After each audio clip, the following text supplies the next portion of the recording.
perkenalkan, nama saya Hasirani Hasmir. Di sini saya akan menjelaskan mengenai fotoses pada komoditas cabai. Komoditas cabai sendiri merupakan komoditas yang memiliki nilai ekonomis yang cukup tinggi dan banyak dikonsumsi. Namun komoditas ini juga mudah rusak. Hal ini disebabkan voluses yang mencapai 20 hingga 30%. Dicatat setiap tahun komoditas ini menghasilkan 1 juta ton per tahun dengan voluses mencapai 200 kg. Hal ini diakibatkan dari penanganan pasca panen yang kurang tepat atau kurang memadai.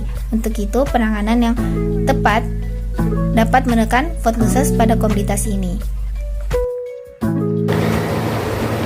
Baiklah, di sini saya akan menjelaskan terkait penyebab food losses. Jadi penyebab terjadinya food losses itu karena penanganan pada saat pasca panen yang kurang tepat.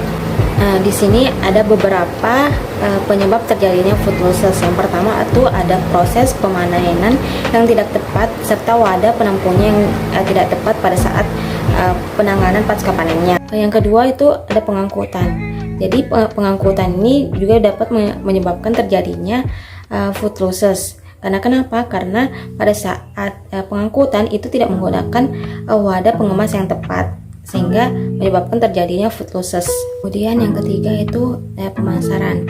Kenapa di sini pemasaran menjadi penyebab terjadinya food losses? Karena pada saat pemanenan hasil produksi yang dihasilkan oleh cabai itu lumayan besar, namun karena terjadinya losses sehingga menyebabkan cabai berkurang, sehingga harga jual di pasaran menjadi mahal.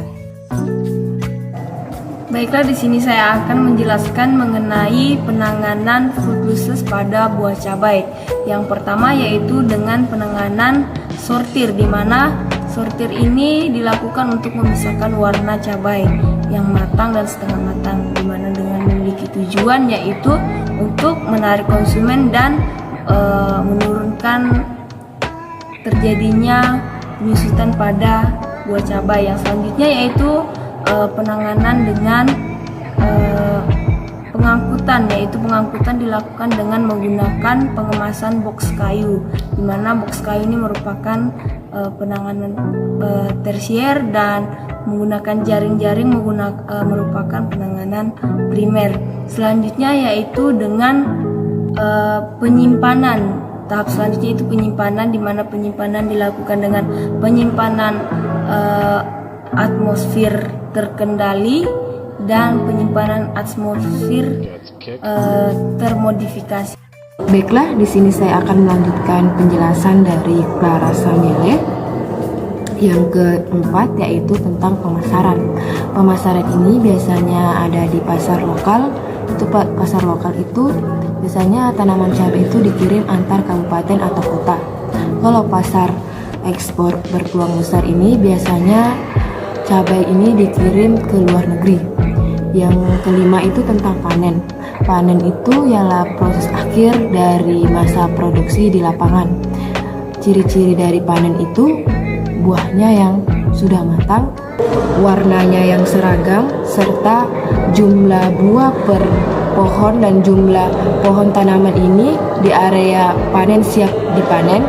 Yang keempat itu dapat menampung hasil panen yang dengan wadah yang telah ditentukan, serta hindari penutup karung atau plastik karena itu dapat mempengaruhi buah cabai ini bisa busuk. Biaya atau pengeluaran yang dibutuhkan dalam penanganan pasca panen. Pada umumnya cabai dijual dengan keadaan masih segar.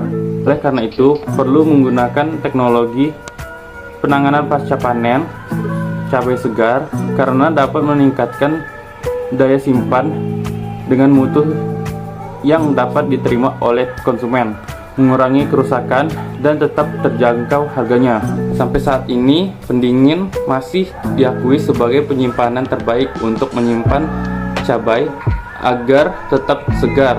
Penyimpanan pada suhu dingin menggunakan lemari pendingin dinilai lebih mudah dibandingkan dengan cara pendinginan lainnya. Biasanya biaya atau pengeluaran untuk penyimpanan sendiri terbilang cukup mahal di awal karena memerlukan pendingin yang berkualitas dan dapat menampung banyak cabai.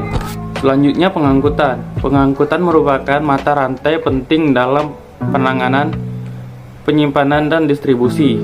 Hampir seluruh hasil produksi cabai mengalami pengangkutan mulai dari tempat cabai dipanen sampai ke konsumen, pasar, atau pusat perbelanjaan lainnya.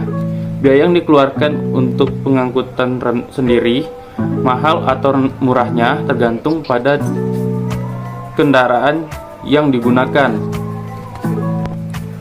Apabila kendaraan yang digunakan memiliki pendingin, maka biayanya juga akan lebih mahal, yaitu sekitar Rp1.000 per kilogram, karena pendingin akan menjaga kualitas cabai agar tetap segar.